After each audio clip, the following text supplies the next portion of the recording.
is our concern and the safety features may differ from other aircraft, we ask for your full attention to the flight attendants in front of you. This is your seat belt.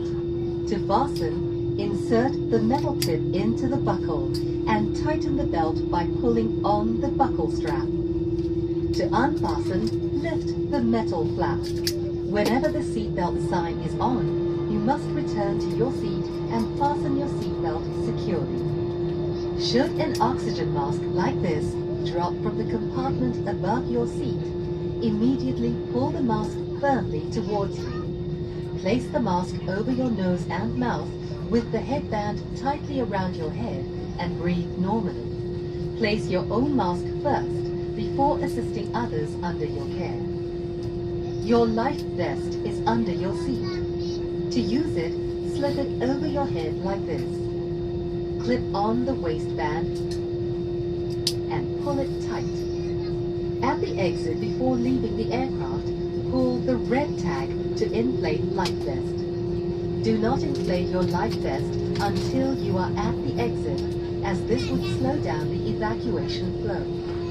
Your life vest has an oral tube for further inflation. The light comes on when in contact with water, and here's a whistle to attract attention. Evacuation slides are located at all exits. Please note where the emergency exits on the aircraft are located. They are being pointed out to you now, bearing in mind that the nearest exit may be behind you. During evacuation, leave your hand luggage. If smoke is present, keep low and follow the path lights to the nearest exit as indicated. A copy of this safety information card is in your seat pocket. Please read it carefully.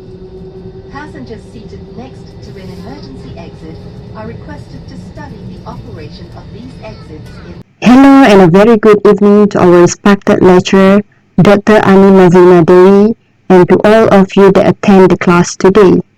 From the video that you have watched earlier, do you have any idea what will you guys learn today?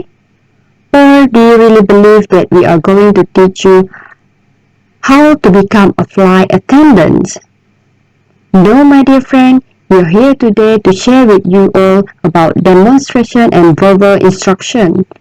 So without any further ado, let me introduce myself and my group members. My name is Whitney Ana Iwin.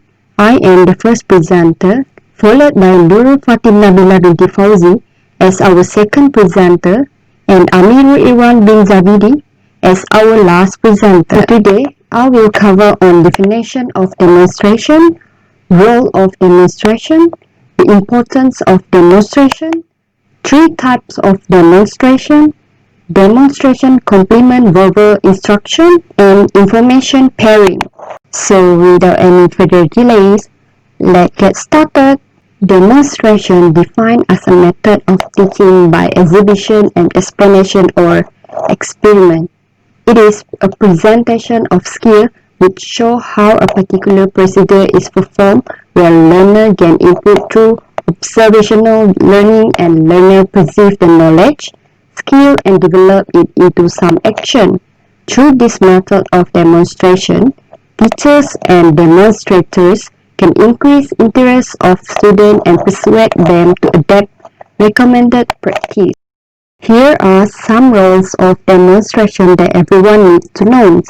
Demonstration work as fundamental purpose in activity aids.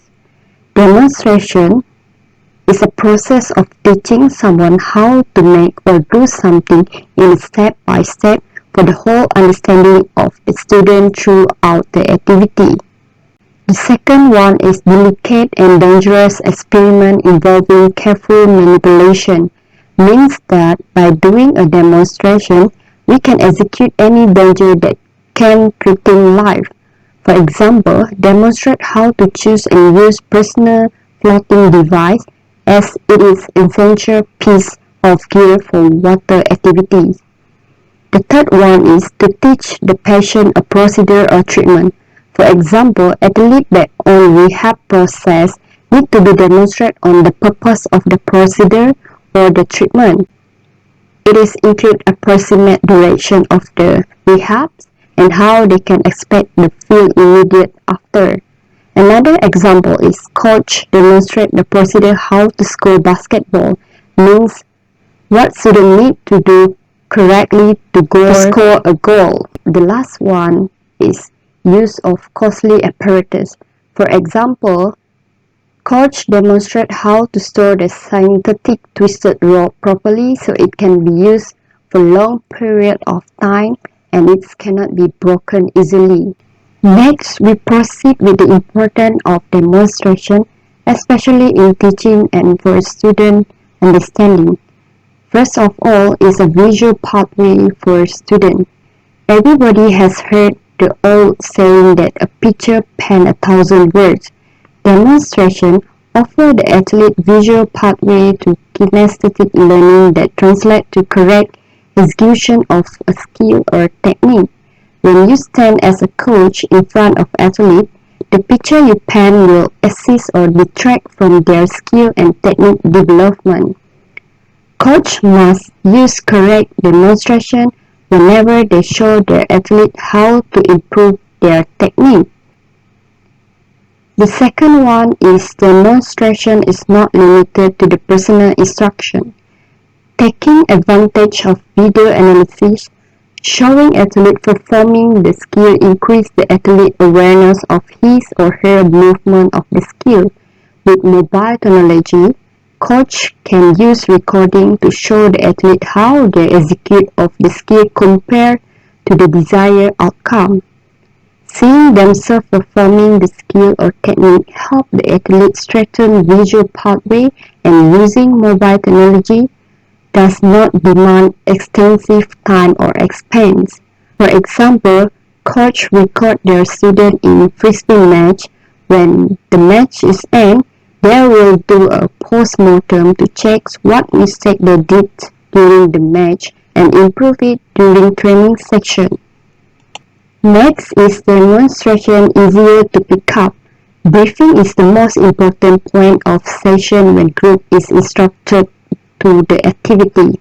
But even clear instruction can be confusing. That is why demonstration is very effective method to achieve more understanding for the group.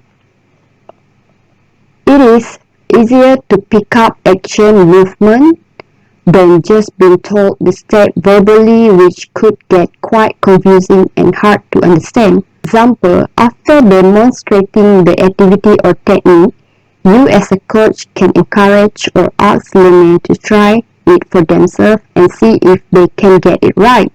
This will eliminate most of the confusion and gain more understanding. Observe the practice and identify people who still cannot do it and provide them with individual help. And wish list this done in the briefing group will have improved performance in the actual activity. Last is demonstration important in learning as it can provide evidence. Brain activity begins in the visualization phase, which means the mental connection are already happened before the athlete attempt the movement, skill or technique. For example, when coach demonstrates backward swimming technique, the reason why you keep your chin high is to keep water from go into your mouth and nose. When you do not keep your chin high, that is why water keep go into your mouth and nose, and it can interrupt your backward swimming technique. The coach should ask any student to try both correct and wrong techniques so they can experience it by themselves. Provide students with experience of real event, phenomena and process good because that will help them learn better. Here are three types of demonstration, which are pure demonstration, demonstration with commentary, and participative demonstration. Visual instruction may or may not include text. Generally, it is good to have both, being that there are different learning styles. However, it can be often very depending to the intended use of the instruction. Visual instruction serves to clarify a concept that is difficult to explain using only words. For example, coach explain technique how to play kabaddi game verbally, but bear in mind not everyone is exposed to that kind of game, and because they do not familiar with that games, they cannot imagine it in their minds. That is when visual instruction needed. Coach can gather around few students and start to demonstrate it so that other students can see it visually. The second types of demonstration is demonstration with commentary. This type of demonstration is a harmonious blend of visual and verbal modes of instruction. I will proceed and elaborate more on this type after Amirul presentation. The last type is participative demonstration. This type of demonstration is the action of taking part in activity and project, the action of sharing in the activity of a group. For example, coach or teacher demonstrate how to do forehand throw in frisbee. Then, to continue it, ask students to voluntarily to demonstrate how to catch up the disc, especially from those who have the experience playing frisbee and master the skill. Students are allowed to attempt either to replicate or part of demonstration. That's all for now. We proceed with the next presenter. Thank you, Whitney. Assalamualaikum and good evening, everyone. I am Nurul Fatina Bila binti Muhammad Fauzi. I will proceed our presentation. These are the topics that I will present. Firstly, how observer perceive information, principle of demonstration for skill acquisition, timing and frequency of demonstration a skill, is visual system the only option for demonstration, how demonstration affect learning, for better retention, and lastly is about positive demonstration versus negative demonstration. Alright, now let's go to the first one, which is how observer perceive information.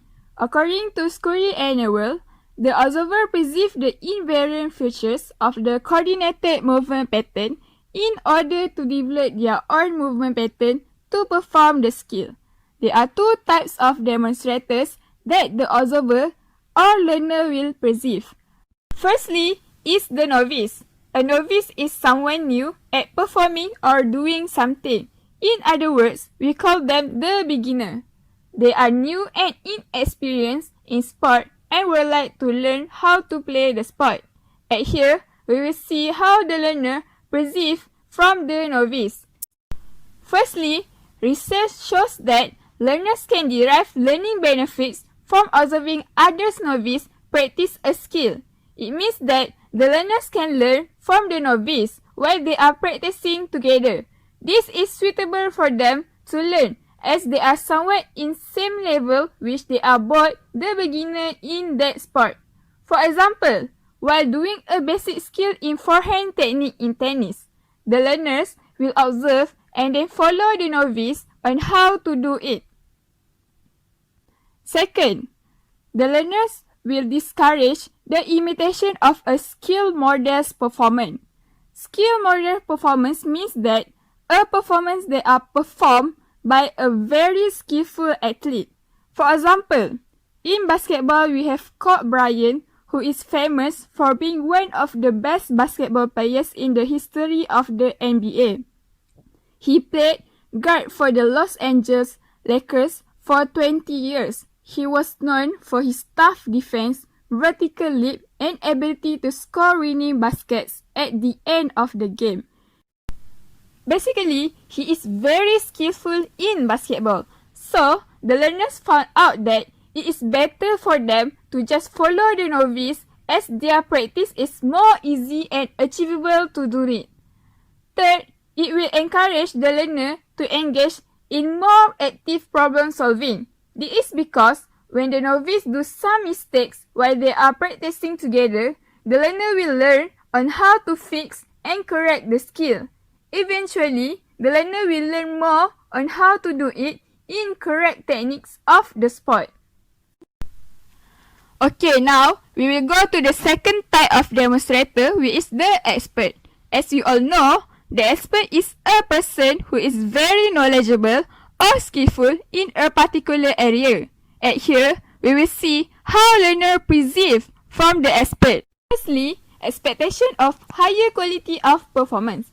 Of course, the learner will expect a higher quality of performance from the expert compared to when they observe the novice. For example, in tennis, we have Roger Federer, who is a Swiss professional tennis player. He is ranked number 5 in the world by the Association of Tennis Professionals. So, while the learner perceiving from the expert, they don't want to see something cliche that they usually see, but instead, they want to see a performance that are very powerful and amazing. Second, the learners try to imitate the expert. When the learner sees such an amazing and powerful skill that performed by an expert, they will be curious on how they do it and want to imitate the expert. For example, a coach shows the students on how to perform the forehand technique in tennis. After seeing the coach demonstrate the technique, the students will try to imitate the coach. Next slide is about the principle of demonstration for skill acquisition. At here, demonstrators should perform the skill correctly. Why? Firstly, it is because the learner perceives the invariant movement patterns of a demonstrated skill. This pattern will be observed only with a correctly performed skill. For example, a football coach wants to show on how to kick a ball in a penalty kick. At here, the coach must show the correct techniques. This is because during the demonstration, the learner will observe on how the coach perform it. If the coach do it wrongly, so the learner will learn a wrong technique. Next, the reason why is that the learner perceives information about the strategy used by the model. For example, the coach wants to use the tiki-taka strategy, which is a Spanish style of play in football characterized by short passing and movement, working the ball through various channels, and maintaining possession. The coach must perform first the strategy. The coach also have to explain about the strategy and make it simple for the learner to perceive the information. After that, the learner finally can perform well in the tiki-taka strategy. Then, I will tell about the timing and frequency of demonstration a skill. When and how frequently should a demonstration be given? Okay, first, for timing. Demonstration should occur before practice. For example, the teacher asks the students to run. The teacher must show the demonstration on how to run with the correct technique first, before the students start to practice. This is because when the teacher do the demonstration, the student will observe it and then they will remember and try to do the practice just like how the teacher showed them. Next, the frequency. Demonstration should be frequent during practice. So, after the teacher show the demonstration, the teacher also must do it again and again while the students are practicing to run. In case, maybe the student may forget the technique, they can see it again and then at the end, they will successfully perform the skill correctly. Is visual system the only option for demonstration? Yes or no? What do you guys think about this? Tell me in the chat box.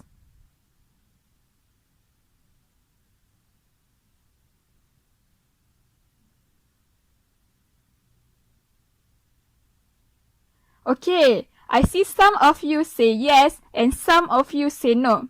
So which one is the correct answer? Let's see in the next slide. For your information, other than visual system, there is also other way for demonstration, which is the auditory modeling. Auditory modeling has been an effective method of learning a new skill. The use of auditory system is to listen to the demonstration instead of observing. It means that at here, we will listen to the sound with our ears while observe the movement. As we all know, music is widely used to support movement, which commonly are used during exercise. So basically, auditory modeling are applied for which the goal is to move in a rhythm. For example, when we are playing instruments like guitar, piano, and drums. Also, when we are doing the dance steps. In our course, we had creative movement subject where the individual task is to perform a dance in front of our class so that the others can follow us dance to the rhythm. Do you guys still remember it? Let's take a break for a while and watch this video.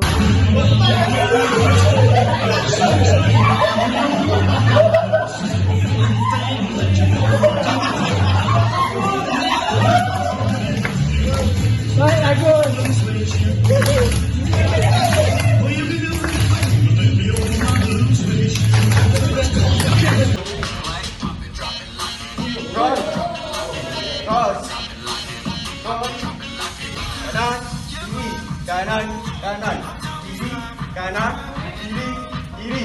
Betul.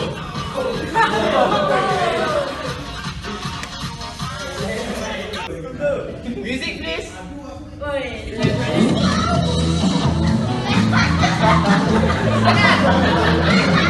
Sini depan. Sini depan please. 1, 2, 3,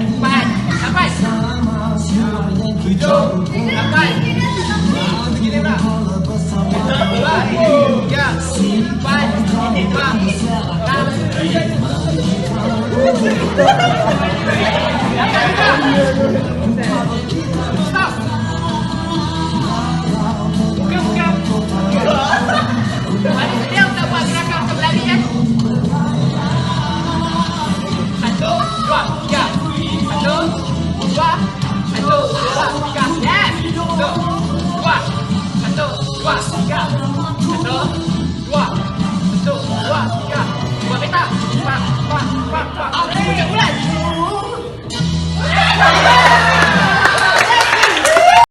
So, do you guys enjoy it?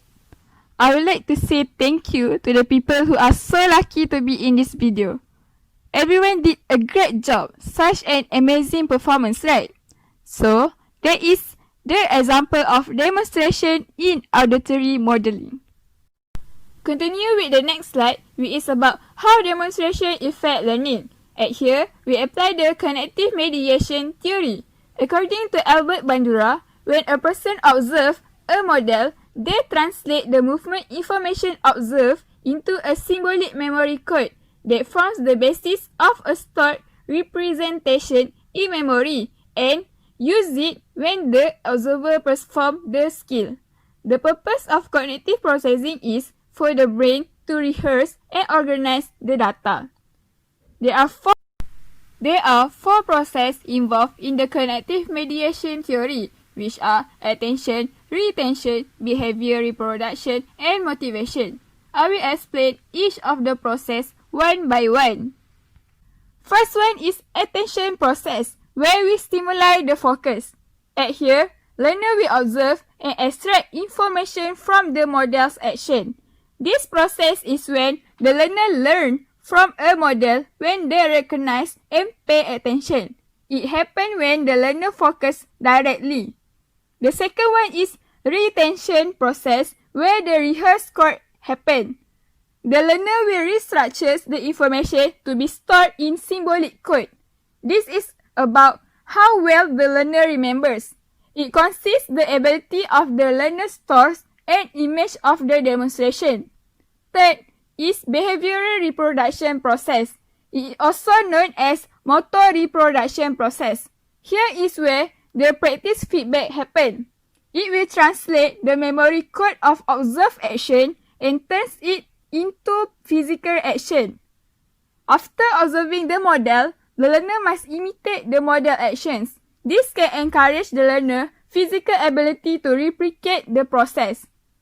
Then, the last one is motivation process. It is the process that involves motivation in order to perform the observed action. This is where the reward enforcement happens.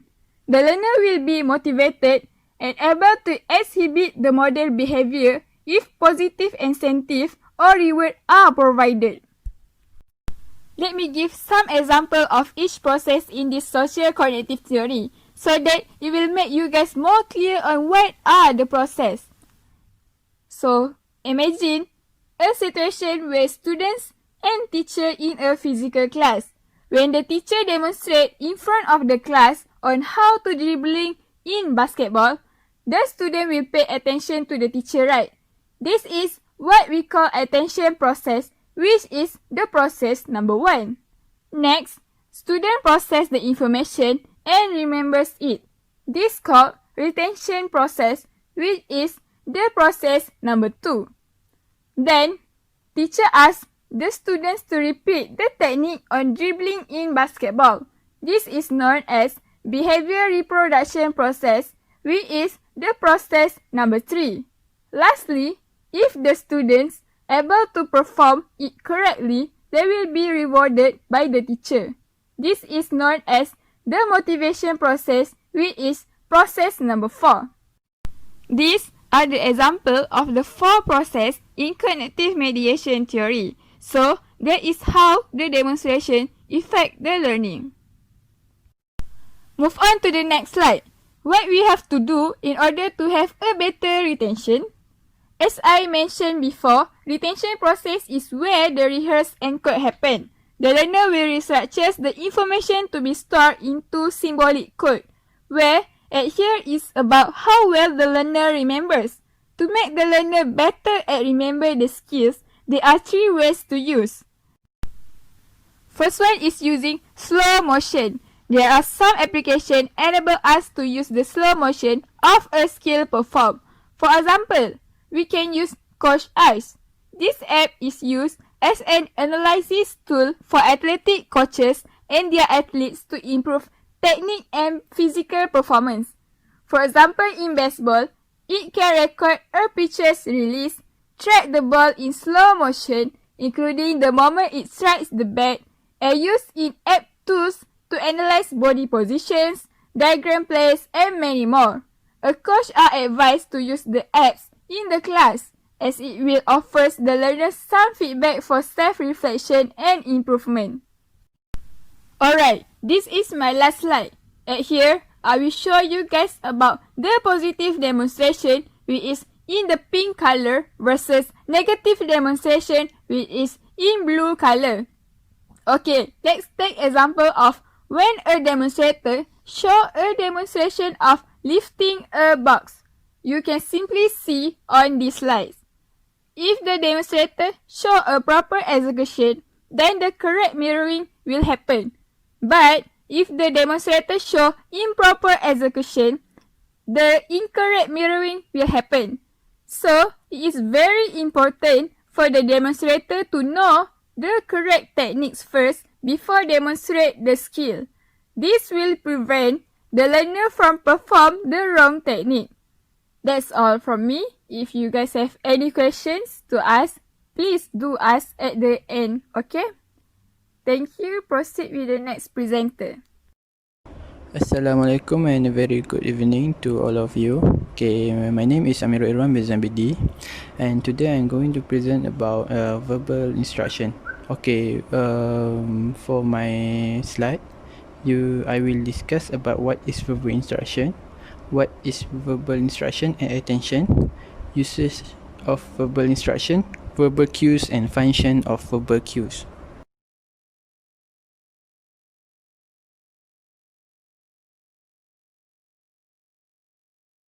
Okay, for the first slide is what is verbal instruction. Okay, verbal instruction is communicating to people on how perform an action. The participant will rely on verbal cues apart from observation. We as an instructor or teacher must communicating to people on how to perform a skill or exercise, and then the student or participant will depend on our simple instruction. Okay, verbal cue is simple instruction, and because they will easily memorize it, and then they will follow the movement or skills. After that, we move to the verbal instruction and attention. Okay, first, a person has limited capacity to attend to detail. Okay, we as instructor or teacher must have the ability to give some instruction, because we as a person, normal people, must have difficulty to give them the exact example or exact movement or exact information for them. After that, we move to the quantity of instruction play an important role in delivery the information. We as a teacher must give them some simple instruction or simple information of the exercise or movement, which mean we need to give them a simple instructions such as bend your knee, sit down. Next, we move to new player may have more trouble taking in more information in dividing attention between memorizing instruction and performing the movement. New player or newcomer, they have a difficulty to memorizing the instruction and perform a movement, because when they want to do the exercise, they must memorize it first, and after that they will perform a perfect movement of the exercise. For example, we can see in creative movement or aerobic dance, the student, they cannot follow the dance exactly. They will slowly follow the dance because they need to memorize it, and after they memorize it, they will perform the dance. Okay, for the next slide, we move to the uses of verbal instruction. Okay, for the uses of verbal instruction, we divide it into three. For the first one is internal focus instruction. Next one is external focus instruction, and for the last one is neutral focus instruction. Okay, for the first one is focus intention and movement outcome, which is internal instruction. It is directing learners' attention to focus on the intended outcome of the action. So the learner need to focus the objective of the movement on the right technique. If the learner do the right technique, the skill will be smooth. Okay, for example, in baseball or basketball, when you are putting the shot, focus on extending your arm rapidly, which means you focus on the arm movement, so the skill will be smooth. Okay, for the second one is focus intention of invariant environmental context regulatory condition, which is the external instruction. It is necessary to verbally direct attention to regulatory condition. So the learner need to focus on the target. The coach or teacher need to clear the instruction so the student can follow the instruction easily. So the example, when you're putting the shot, focus on hitting the visible target. So in baseball, when you hit when you want to put a shot, focus on the goal or target. And for the lastly is influence goal achievement strategy, which is the neutral instruction, directing learners' attention to the performance goal of the skill. Okay, for this example is when you putting the shot, do with the maximum effort. In football, when the striker got the ball, they usually put the effort on the shot towards the goal. Next, we move to the verbal cues. Okay, what is verbal cues? Verbal cues is a simple, short, concise phrases that serve to direct the performance attention to regulatory condition in the environmental context. Next is to prompt the key movement component of skills. Okay, in simple word is verbal cue is a simple instruction. Like I said before, verbal cue is simple instruction. For example, sit down, bend your knee, eyes on me. Okay, that's a simple verbal cues. Okay, simple instruction. Okay, next we move to the function of verbal cues. Okay, for the first one is using verbal cues along demonstration. So the teacher need to use verbal cues along with demonstration so the student can easily understand what they need to do. Okay, for example, if the teachers ask the student to do the squat, the teacher need to do the demonstration of the squat with the verbal cues so the student can easily understand. Okay, after that, the verbal cues help learner in critical part of skills. For the third one is for learner to cue themselves to perform key aspect of the skill. The learner or student will be more understand on how to perform the skills if the teachers are using the verbal cues. Okay, for the last point is to improve performance of skill athlete. So by using the verbal cues, it can improve the skill of the athlete. So that's all for me. Thank you. So let me proceed with demonstration complement verbal instruction. This is the example of second type of demonstration.